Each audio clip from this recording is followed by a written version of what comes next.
Hello and welcome to Duin Kruidberg, one of the most beautiful estates in the Netherlands.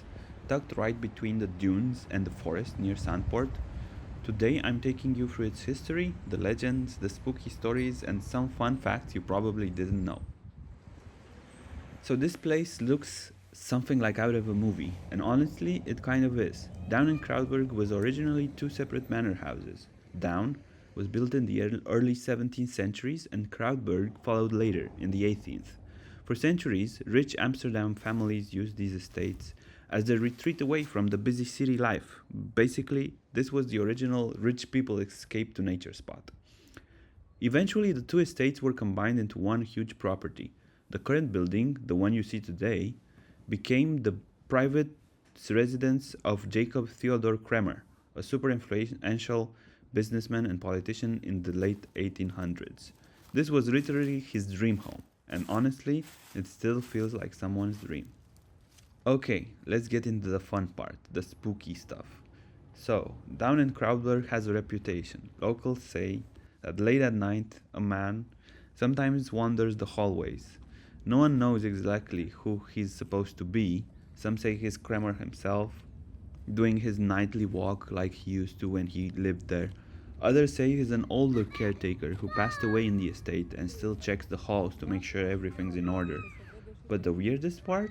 Multiple guests have reported seeing a tall man in old fashioned clothing standing at the end of the hallway, and when they get closer, he's gone. Staff members don't officially talk about it, but when you mention it, they just smile like, yeah, that guy.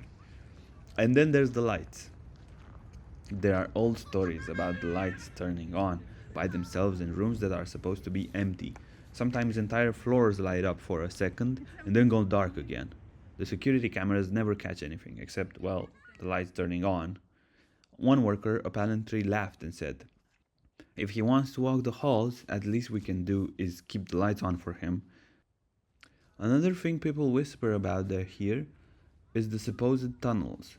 There are old stories that down in Crowler was once had hidden passageways running through the estate, connecting the main house to storage buildings in the forest.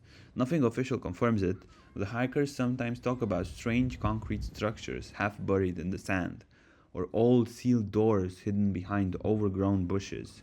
One local legend says a gardener found an entrance in the 60s, climbed down and heard footsteps echoing in the dark. He swore he was alone. After that, management supposedly sealed the entrances permanently.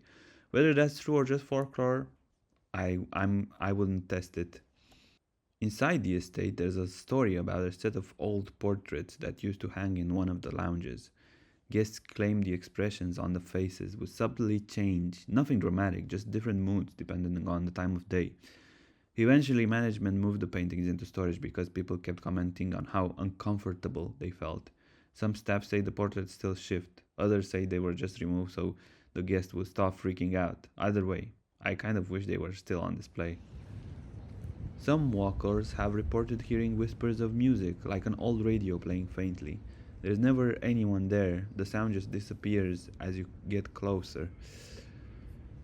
Spooky stuff aside, down in Krabberg has really some cool facts. First, this entire estate is right on the edge of National Park Zuid-Kennemerland, so the ground blends into huge dunes, forests, and wildlife areas. It's one of the few places in the Netherlands where you can see wild Scottish Highland cows just chilling like they own the place.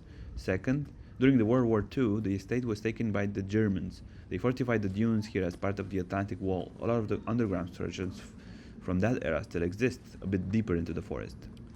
Third, the house has hosted some insanely fancy guests over the years. Politicians, artists, even members of royal families. And the ballroom, originally built for late parties, that would go on until sunrise.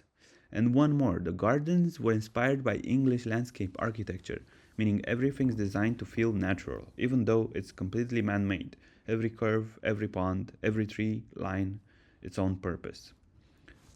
Since Jacob Theodor Kremer basically shaped the estate, here's a fun detail. He was obsessed with symmetry. Like, really obsessed. Some of the rooms in here were redesigned up to 3 times because he wanted the doorways to align perfectly across entire hallways. He always kept detailed notes about the landscape. Apparently, he wanted the estate to feel like a controlled wilderness.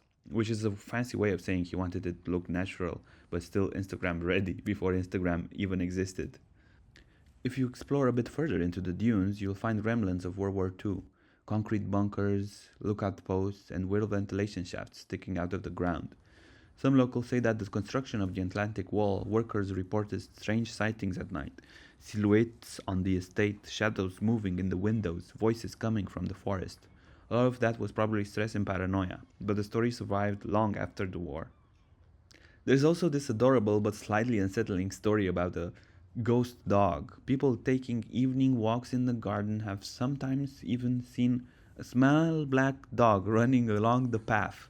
It behaves just like a normal dog, curious, friendly, wagging his tail. But when they try to approach it, the dog suddenly vanishes behind a tree or a bush. And when they check, there's nothing there. Something it belonged to one of the families who lived here ages ago. Honestly, that's the friendliest ghost you could ask for. So that is down in Kruidberg. Historic, elegant, beautiful, and just a little bit haunted. If you ever visit, you'll feel the mix of luxury and mystery instantly. Whether you come here to walk, relax, shoot content, or look for the ghost in the hallway, there's always something happening here. So, thanks for hanging out with me today. If you want me to explore more places like this around the Netherlands, let me know. And now, enjoy the rest of the views.